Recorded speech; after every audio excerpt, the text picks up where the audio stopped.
자, 안녕하십니까. 평소에서 전해드리는 오늘은 시간의 급등 종목 두 종목을 좀 간단히 보려고 방송을 열었습니다. 좀 의미있게 좀 보셔야 될 필요가 있는 종목들이라, 두 종목 글로벌 텍스프리와 카페24라는 종목입니다. 뭐 잘 아시다시피 이제 글로벌 텍스프리라고 하는 회사는 이 텍스 리펀드, 그러니까 텍스 이제 부가가치세가 우리나라 붙어가지고 이 제품 판매를 하잖아요. 그 부분을 다시 환급해 주면서 이 환급액에 대한 일정 부분을 수수료로 수취하면서 매출이 발생하는 그런 이제 사후면세 관련된 업체라고 생각을 하시면 될 것 같습니다. 지금 이제 이 사후면세점이 가장 좀 벽에 부딪히고 있는 쪽은 뭐 역시 이제 해외 관광객이라고 좀 볼 수가 있는데, 국내에서 해외 쪽으로 나가는 이런 여행객 수는 엄청나게 많아지는 상황입니다. 근데 해외 쪽에서 국내 쪽으로 오는 관광객 수는 상당히 좀 많이 더딘 상황이죠. 그 중에 하나가 이제 중국의 단체 관광객이 그 요인이라고 좀 볼 수가 있습니다. 중국이 이제 단체 관광객을 해제를 안 하면서 상당히 좀 우리나라 국내 쪽에서도 부담이 되고 있는 상황이 나타나고 있고, 또 우리나라가 뭐 어떤 좀 중국과 계속 각을 세우는 그런 정치적인 입장을 고수하면서 중국에 눈밖에 난 부분도 없지 않아 있는 부분들인데, 최근에 이 어떻게 됐든 이 최근 흐름으로만 보면 조금씩 이게 완화가 되려고 하는 흐름들을 보이고 있다. 그래서 뭐 오늘 뭐 정부 산하기관과 관광업계를 통해서 언급이 나왔었던 부분이었는데, 늦어도 이번 주 내로는 한국행 단체 관광에 대한 비자 발급을 해제할 거다라는 이야기가 나온 것 같습니다. 그래서 동시효과 때, 그러니까 시간외죠. 시간외로 급등을 하는 모습을 보였다. 그래서 면세점 쪽 관련된 종목들은 전반적으로 다 좋을 가능성이 높다 라고 볼 수 있을 것 같습니다. 호텔 신라나 뭐 JTC 뭐 이런 쪽은, JTC는 참고로 이제 그 일본 쪽에 향 관련된 면세 종목인데 실적이 별로 안 좋으면서 관리 종목으로 지정이 됐었습니다. 그렇기 때문에 조금 더 이제 관리 종목 탈피에 대한 부분들로 뭐 전개될 수 있을 것 같고, 그리고 항공 쪽도 보셔야겠죠. 대한항공, 뭐 아시아나항공 역시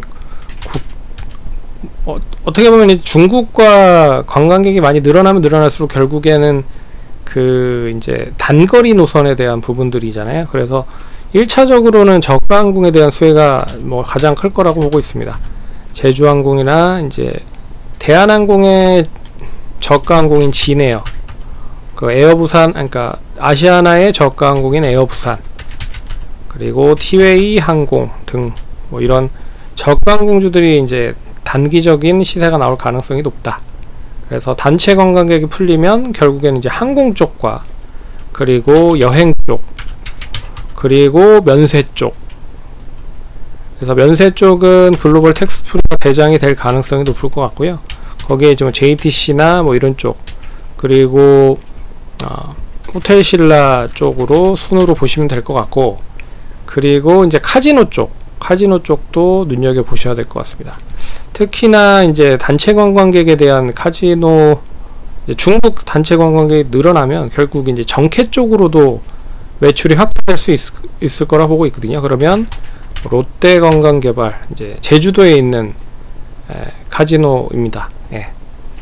뭐 호텔과 같이 병행을 하고 있죠. 롯데관광개발이나 GKL, 파라다이스 등도 수혜를 볼 수가 있는데, 파라다이스는 뭐 일본 쪽에 대한 그런 비중이 좀 높아서 어찌됐든 뭐 동반적으로 긍정 흐름을 보일 수 있을 것 같고, 뭐 서부 T&D 뭐 이런 쪽도 이제 드래곤시티 쪽에 이제 GKL이 올해에 이제 GKL이 드래곤시티 쪽 용산이죠. 거기에 이제 입주를 할 거라고 계획이 되고 있는 상황이기 때문에 어찌됐든 수혜가 이어질 가능성이 높다. 그리고 모두 투어나 하나 투어, 인바운드나 아웃바운드 쪽 관련된 부분에 그런 뭐 관광객들도 좀 좋은 흐름들을 보일 수 있지 않을까 그렇게 보고 있어서 1차적으로는 역시 이제 단체 관광객이 많이 늘어나면 늘어날수록 가장 이제 수혜를 보는 쪽은 이제 뭐 차트 흐름으로도 보셔도 아시겠지만 이제 사후 면세점 쪽 관련된 부분의 종목들입니다. 예, 특히나 오늘 이제 가격 제한폭까지 시간에서 상승을 했었던 글로벌 텍스프리, 그리고 JTC, 그리고 호텔신라 뭐 이런 순위 될 것 같고요. 그리고 두 번째는 뭐 여행, 항공 이런 쪽이 될 것 같고, 세 번째는 이제 카지노 쪽 이런 쪽으로 확대될 가능성이 높다. 그래서 아직 단체 관광객에 대한 발급 중단 해제가 되지는 않았지만 이번 주 중에로 어느 정도 좀 윤곽이 나온다라고 하니까 혹시라도 이제 들고 계신 분이나 투자를 하시려고 하시는 분들은 참고를 하시면 될 것 같습니다. 그래서 글로벌 텍스프리는 시간의 상한가를 갔기 때문에 결국 내일 장 초반에 떠서 시작을 하겠죠. 그러면 단기적으로 한 4,400원에서 500원 정도 이때 매물을 이제 양호하게 돌파를 하는지를 보시면 좋을 것 같습니다. 거래량 역시 늘어나면서 상승을 하는 게 좋을 것 같고요. 못해도 한 300만 주 이상 나오면서 좀 상승을 하면 좋을 것 같다. 근데 이번에 상승이 나오면 최근 추이를 봤을 때 이제 단기적인 고점을 완전 갱신한 흐름이기 때문에 추가적인 한 5,000원 이상까지 보셔도 되지 않을까 그렇게 보시면 좋을 것 같고요. 그리고 두 번째 종목은 카페24입니다. 카페24는 그동안에 엄청나게 계속 뭐 하락을 했었던 종목이에요. 참고로 동사의 1대 주주는 네이버입니다. 네이버가 14.7%를 가지고 있고요. 나머지는 이제 뭐 파운더인 우창균 대표 뭐 등등 가지고 있는 것 같은데 어찌됐든 뭐 네이버가 제일 많이 가지고 있는 업체입니다. 지분을 네이버가 가장 많이 가지고 있다. 그래서 이제 테슬라라고 해서 기술로 인한 그런 상장, 그래서 테슬라 상장 1호 기업입니다. 그러니까 동사는 뭐 하는 회사냐면 이제 뭐 여러 가지 이제 플랫폼, 이제 비즈니스를 잘 구축하기, 이제 커머스 같은 걸 잘 구축하기 위해서 뭐 웹 서버 호스팅이라든지 뭐 이런 거를 동반적으로 다 아울러서 공급을 해주는 업체다. 근데 공교롭게도 비즈니스 모델은 괜찮죠. 네이버가 뭐 상당히 국내 1위의 플랫폼 기업이잖아요. 그러니까 여기에 엄청나게 많은 기업들이 이제 공생을 할 텐데 뭐 상장회사, 비상장회사 뭐 이런 회사들이 뭐 이 커머스 쪽으로도 사업을 진출하려고 하고 있잖아요. 거기에 속해 있는 비즈니스 플랫폼, 소프트웨어, 그리고 이 커머스 솔루션 등등을 다 공급해주는 업체다 라고 볼 수 있습니다. 근데 실적이 계속 적자였어요. 실적이 지금 상장되고 나서 한 번도 제대로 실적이 흑자가 났었던 적이 없었습니다. 근데 공교롭게 지금 2분기 실적 발표 시즌이잖아요. 드디어 실적이 5시에 잠정 실적이 나왔는데 2분기 실적이 나왔는데 드디어 흑자로 전환됐다. 보세요. 연간 보시면 지금 21년 적자, 22년 적자, 뭐 20년 어찌됐든 뭐 테슬라 상장하고 나서 그렇게 제대로 된 사업으로 인해서 성과를 내지 못했다. 근데 이제 본격적으로 실적이 2분기 때 흑자로 돌아섰다. 그래서 연결 영업이익이 드디어 37억이 나왔습니다. 37억. 그리고 뭐 당기순이익은 적자긴 하지만 매출액이 엄청나게 많이 늘어났다 라는 것도 한 9% 정도 늘어났습니다. 눈여겨보셔야 될 부분이라고 볼 수 있습니다. 그래서 2분기 때 잠정 실적을 보시면 이 763억에 나왔고요. 그럼 최근에 뭐 주가 추이 작년 2분기 때 보더라도 나쁘지 않은 그런 추이죠. 그리고 이게 이제 흑자 전환 37억이 됐고, 그리고 순이익적인 부분으로는 아직 뭐 적자입니다. 마이너스 13억 정도.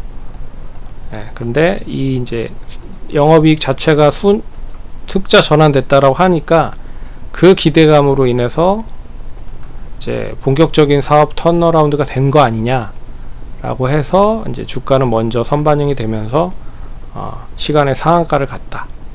그래서 역시나 시간의 상한가를 갔고, 다행히 시간의 상한가를 갔는데 이제 거래가 좀 실리면서 상한가를 갔습니다. 완전히 뭐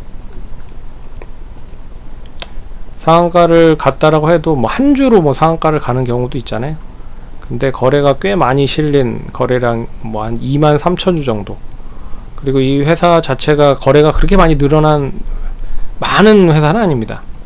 주가 오늘도 거래량 보시면 94,000주 됐는데 시간외로 24,000주 거래가 됐다라고 하는 거는 엄청나게 많은 거래가 된 거죠.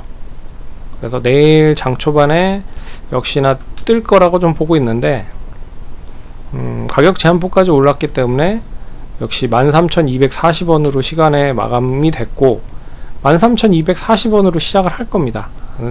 이 구간 정도에서.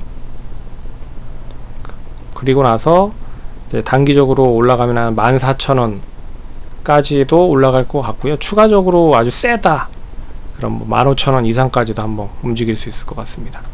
최근에 이렇게 올라갔었던 이유는 이제 유튜브가 본격적으로 이 커머스 시장에 진출한다라는 얘기가 있었죠. 그래서 이 커머스를 진출하기 위해서는 결국 거기에 있어서 이 전자상거래에 필요한 또 솔루션이라든지 네트워크, 웹 호스팅을 제공해 줘야 되잖아요. 그걸 이제 카페24가 공급을 해준다, 할 수 있다. 그리고 거기에 대한 레퍼런스가 있기 때문에 유튜브 쪽이 이제 커머스를 한다라고 하면 동사가 아마 관련된 비즈니스 솔루션을 공급을 해주는 걸로 알고 있습니다. 그런 이슈로 이제 상승을 했다 라고 볼 수 있기 때문에 어떻게 보면 이제 유튜브가 커머스 시장에 진출한 거에 대한 수혜와 이제 실적에 대한 부분까지도 연결이 되는 게 아닌가 라는 부분을 볼 수 있는 부분인 것 같습니다.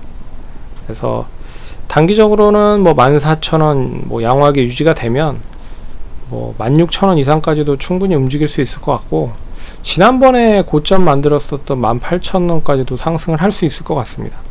이 내일 이제 들어오는 거래량과 그리고 이제 어떤 쪽에서 매수를 하는지를 보면서 대응을 하면 좋을 것 같아요. 그래서 내일 만약에 상승이 이어지면서 추이 자체가 이제 재작년 8월부터 하락을 한 거거든요. 거의 이제 58,000원짜리 종목이 8,000원까지 갔으니까 거의 한 7분의 1토막, 8분의 1토막이 된 거죠. 그리고 나서 지금 이제 8,000원에서 이제 한 16,000원, 한 2만원 정도 18,000원까지 갔다가 이제 12,000원까지 떨어지는 건 흐름이니까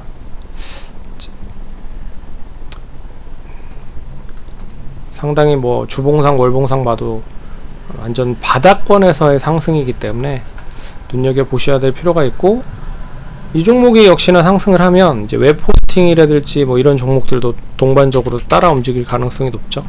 뭐 가비아라든지 뭐 이런 종목도 뭐 웹 호스팅 쪽 관련된 그런 기업입니다. 그리고 실적도 괜찮아요. 실적도 괜찮은데 좀 지지부진한 그런 흐름을 보이고 있다. 뭐 드림 시큐리티 뭐 이런 쪽도 뭐 관련된 종목이라고 볼 수가 있죠. 그래서 참고를 하시면 좋을 것 같고, 투자하시는데 참고하시면 좋을 것 같고, 내일 뭐 잘 대응을 하셔서 성공 투자하시기 바라겠습니다. 그러면 또 다음번에 또 찾아뵙도록 하겠습니다. 감사합니다.